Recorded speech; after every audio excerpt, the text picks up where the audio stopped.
Greetings, world. It's Minister Cat, aka Miss Kitty Rose, and I welcome you to join me on a series of conversations where I'm going to be diving into what life is now like as an empty nester. For young parents who became parents, let's say around the age of 20-something, by the time 50 comes along, most of the time the children begin to leave the home. But now you've spent the last 25 to 30 years being solely responsible for someone else's life that you have neglected to take care or find out what you like. This is now new for me as I enter this stage and realize that as confident as I was of understanding who I am, and at this stage in my life, there were things that I still recently have found out I did not know about myself, because I didn't take the opportunity to have those qualities or personality traits be developed, or even that I was noticed that I was having be nurtured.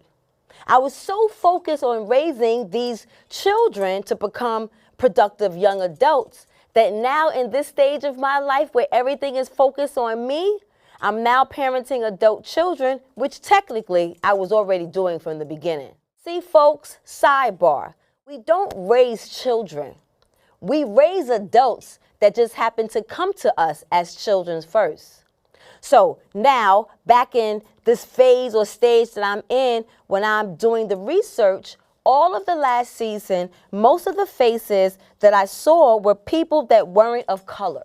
You guys know that these last 2 years, I've been showing up or understanding that there's not that much difference between the races and the cultures, right? I can listen to a Spanish woman say, oh, you know, our community, they arrange marriages. Or we're a godly religious people, like, you know, Spanish people who are Catholics, or those helicopter parents, or a black family, whether it's Caribbean or African, and you hear them say traditions and cultures that they speak about, where their family is over them and protective or very holy, or you hear an Asian community or a Middle Eastern community talk about this is the way that they treat their boys over their girls, or this is the way that they treat their girls when it comes to marriage. All you hear is the same busybodies that's in your family, that's in my family, that is culturally institutionalized. So at the end of the day, culturally, we all face the same challenges. But again, representation is important. If you only see one face or one color, you might think that these things don't affect you, when all reality is that it does. The last year of high school,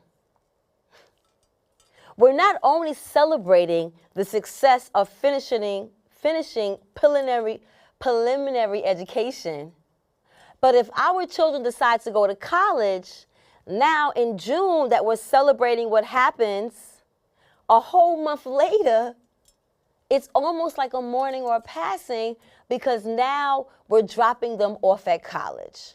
And the whole way home, we're crying profusely. And then you come home and the house is silent. Not having your kids run around yelling, not having your kids slam the doors, not having your kids leave something unattended. Now this becomes a place like you're like, wow, silence, crickets, and it's all about you. So how do we navigate through this?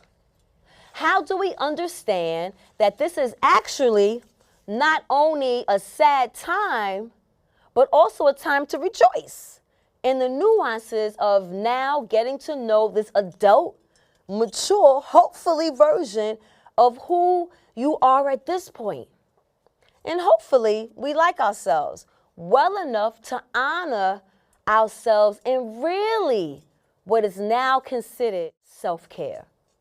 Self-care, peace of mind, loving on oneself, because before you know it, we're going to be entering that sandwich stage. Now we're empty nesters, right? We're parenting adult children. But now we're also getting ready to enter that caregiver sandwich stage. And for some of us, that is wonderful. And for some of us, it's daunting. Some of us have awesome relationships with our parents, but some of us don't. So when you've been taking care of not only your children, but yourself for 40-something years, and now you have to relinquish that over to someone else, even if that is your child, can be daunting and upsetting and frustrating for that elder. And because they don't know how to express that in a way that makes sense to them, they now do not always become the nicest person to the caregiver. So all these different new chapters that we're facing, once we hit like that 45 plus mark, is where we're now going to break down a series of 9 conversations. These conversations will not only be what my experiences are, but I will bring experts in to also guide in providing these tools with solutions that will help us navigate through these next transitions of being an empty nester. And now focusing on still parenting adult children, but now focusing on what life now looks like, just focusing on you. Because that's where I'm at right now. And you know, like I say, every transformation that I go through, or everything that I teach or bring to you on these different platforms, is because I am currently going through them now.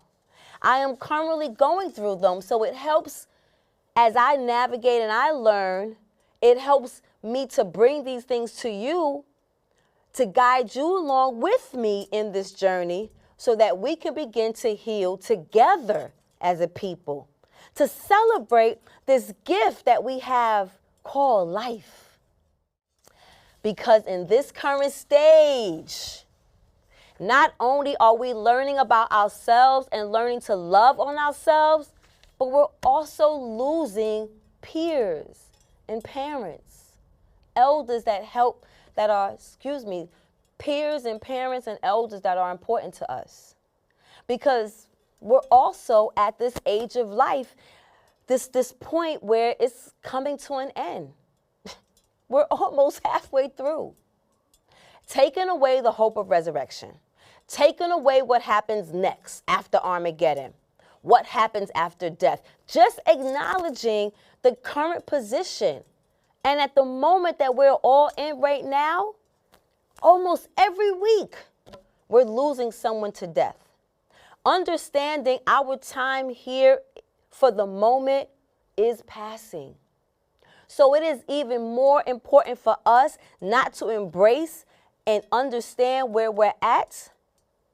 It is important for us to embrace where we're at so that we can live life, so that we can live life to the fullest.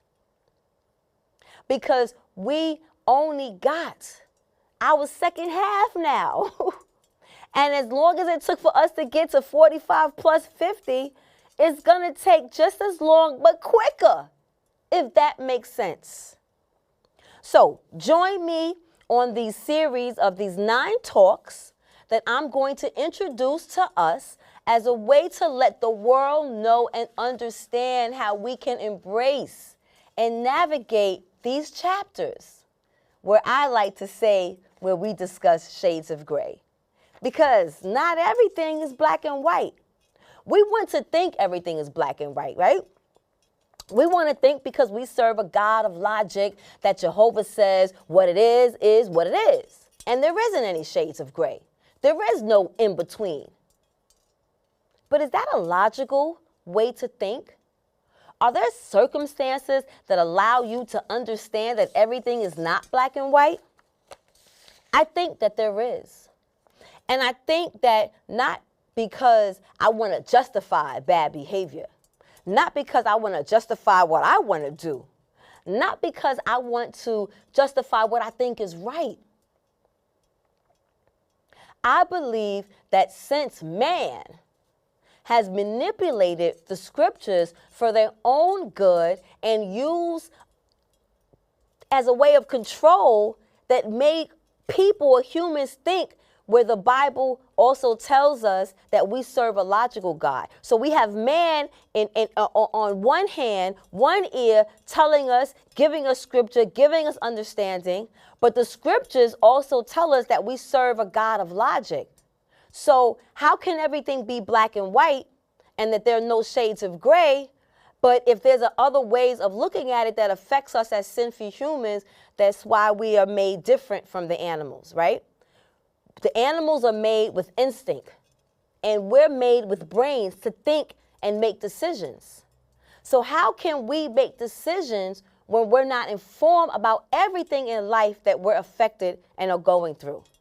How can we share experiences of how to make things better for us, how not to avoid them, but to make them better in the understanding of what's happening? I can't change menopause. But if maybe I was given some tools and not hid what was going to happen to me, then I could have been more prepared and not confused as my body was going through these different stages or changes. And now at 50, I didn't go through and understand that my body could not go through at 25. Does that make sense? What I was going through at 20, what was changes that I was going through at 25? Yes, could not have prevented me at 50 to get to understand or go through menopause. But at least it would have given me something to look forward to as all the other changes were developing in my life. Does that make sense? Not some spirit being that tells you just to do stuff with no understanding of what the benefits are in your life from doing these things. Because everything is beneficial. So if you have these men out here controlling how we understand the scriptures, how it goes against Jehovah is that Jehovah gives us understanding by experiences.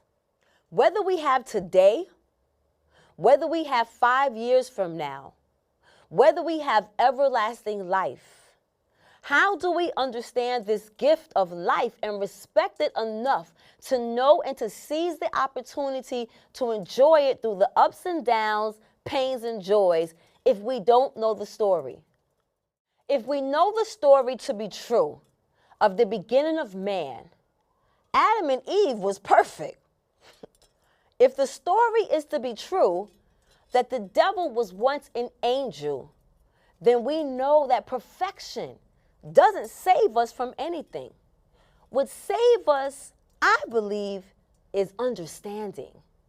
So that when we make decisions, we understand not only the consequences, but we understand the full benefits of what it is to do service. Because selfishly, if we're going to do things because we want to do it, and we want to see how far it goes, if we know the consequences on both ends and understand what it is totally that's going to be involved, then we can make clear, conscious decisions. Like, that's not the route I want to go, but our curiosity allows us to be like, maybe if I do this, this will happen. Maybe that will happen. Maybe I can change the outcome to this. And even that's not bad once we can identify that maybe the steps we made were wrong. And now we have a chance to correct them, but not at the rest of our life, which is what, if the story is true, Adam and Eve did.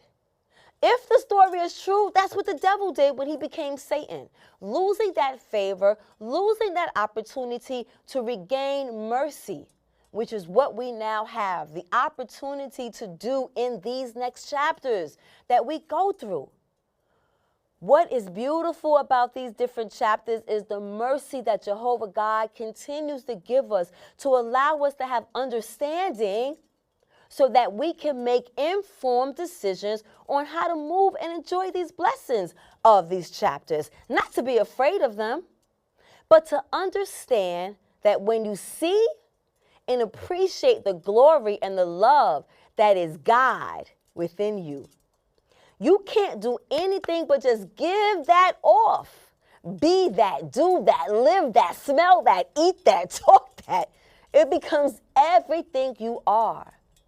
So these series of conversations, we're going to hit that right on, directly up close, hit the nail on the button because it's about progression. We ain't got a whole lot of time. Life is so long, but it's so short. And we have today to understand, today to appreciate, today to acknowledge, today to live. So if you haven't gotten that full understanding yet, which is normal because we are here also to be distracted.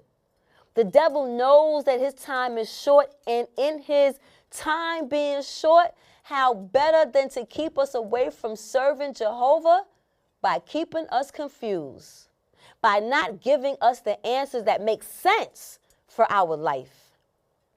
So that's what we need. We need human servants.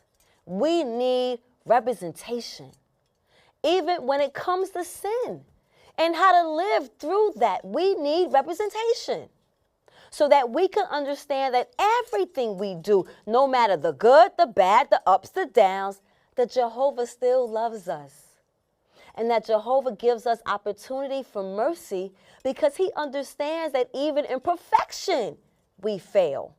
So if we are now imperfect, we can make informed decisions based on the love and mercy that Jehovah continues to give us every moment, every minute, every second of the day.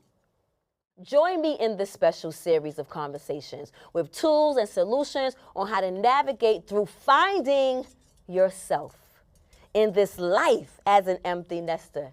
With your girl, Minister Cat, a.k.a. Miss Kitty Rose. The revolution has begun.